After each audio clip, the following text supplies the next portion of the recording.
ప్రతి శుక్రవారం ఇదొక్కటి చేస్తే చాలు. ఇంట్లో డబ్బే డబ్బు. ప్రతి ఒక్కరికీ డబ్బు కావాలి. అది అవసరం కూడా. తగినంత సంపాదన ఉన్నప్పుడే లైఫ్ హ్యాపీగా సాగుతుంది. కాని ఇంట్లో ఎప్పుడు డబ్బు ఉండాలంటే ఏం చేయాలి? జ్యోతిష్య శాస్త్రం ప్రకారం శుక్రవారం చేసే ఈ చిన్న పూజ ద్వారా లక్ష్మీదేవిని ఆకర్షించవచ్చు. ఇప్పుడు దీన్ని ఎలా చేయాలో స్టెప్ బై స్టెప్ తెలుసుకుందాం. డబ్బుల గురించి ఎవరు ఆలోచించరు చెప్పండి? ప్రతి ఒక్కరికీ డబ్బు కావాలి. అది అవసరం కూడా. తగినంత సంపాదన ఉన్నప్పుడే లైఫ్ హ్యాపీగా సాగుతుంది. జ్యోతిష్య శాస్త్రం ప్రకారం ఏం చేస్తే ఇంట్లో ఎప్పుడు డబ్బు ఉంటుందో ఇక్కడ చూద్దాం. ప్రతి ఒక్కరికి డబ్బు గురించి ఆలోచన ఉంటుంది. డబ్బు సంపాదించడం ఎలా? సులభంగా డబ్బు సంపాదించే మార్గాలు, డబ్బు ఆదా చేసుకోవడం ఎలా, డబ్బు తక్కువ ఖర్చు చేయడం ఎలా అని చాలామంది ఆలోచిస్తుంటారు. ఈ ప్రశ్నలను డైరెక్ట్గా ఎవరిని అడగకపోయినా ఒక్కసారైనా గూగుల్లో సెర్చ్ చేసి ఉంటారు.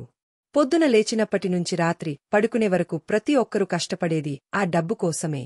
ఎవరికీ తల వంచకుండా రాయల్గా బతకాలంటే డబ్బు ఖచ్చితంగా సంపాదించాలి. సంపాదించిన దాన్ని ఆదా చేయాలి. అయితే లక్ష్మీదేవిని ఎప్పుడు ఇంట్లో ఉంచుకోవాలంటే ఏం చేయాలి?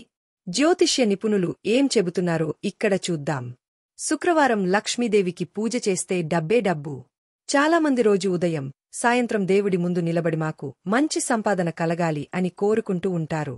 జ్యోతిష్య శాస్త్రం ప్రకారం 7 వారాల్లో లక్ష్మీదేవికి కేటాయించింది మంగళవారం, శుక్రవారం. వారాల్లో శ్రేష్టమైన వారం కూడా శుక్రవారం. ఎందుకంటే ఏ రోజు పూజ మిస్ అయినా శుక్రవారం మాత్రం ప్రతి ఇంట్లో పూజ చేస్తూ ఉంటారు. అయితే డబ్బు సంపాదించాలి, ఆదా చేయాలి, ఇంట్లో సిరిసంపదలు పెరగాలంటే ప్రతి శుక్రవారం తప్పకుండా నిజాయితీగా పూజ చేస్తే ఖచ్చితంగా లక్ష్మీదేవి ఇంట్లోకి వస్తుందట. లక్ష్మీదేవికి ఎలా పూజ చేయాలి? జ్యోతిష్య శాస్త్రం ప్రకారం శుక్రవారం ఇంట్లో ఈశాన్య మూలలో ఒక పీకె మీద లక్ష్మీదేవి ఫోటో లేదా విగ్రహాన్ని పెట్టాలి. పూజ చేసేటప్పుడు దేవతకు ఇష్టమైన పువ్వులు, పండ్లు వాడాలి. ఆ తర్వాత దేవీ కటాక్షం కోసం కొన్ని మంత్రాలు పయించాలి. దేవికి ఇష్టమైన రంగులు అంటే తెలుపు, ఆకుపచ్చ, ఎరుపు. వీటిని ధరించి పూజ చేస్తే మరింత మేలు జరుగుతుందట. అంతేకాదు ఇంటి మెయిన్ డోర్కి స్వస్తిక్ లేదా ఓం గుర్తును అతికించాలి. ఇంటిని ఎప్పుడూ నీట్గా ఉంచుకోవాలి.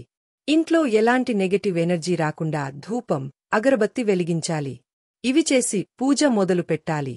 ఇలా ప్రతి శుక్రవారం చేయడం ద్వారా ఇంట్లో సిరిసంపదలు తులతూగుతాయని జ్యోతిష్య నిపుణులు చెబుతున్నారు. మరిన్ని ఇలాంటి ఆసక్తికరమైన వీడియోల కోసం ఏలేవిట్ వావ్స్ ఛానల్ను సబ్స్క్రైబ్ చేయండి. బెల్ ఐకాన్ ప్రెస్ చేయడం మర్చిపోవద్దు. తద్వారా ప్రతి కొత్త వీడియో మీకు వెంటనే చేరుతుంది. మళ్ళీ కలుద్దాం మరో సూపర్ టాపిక్తో.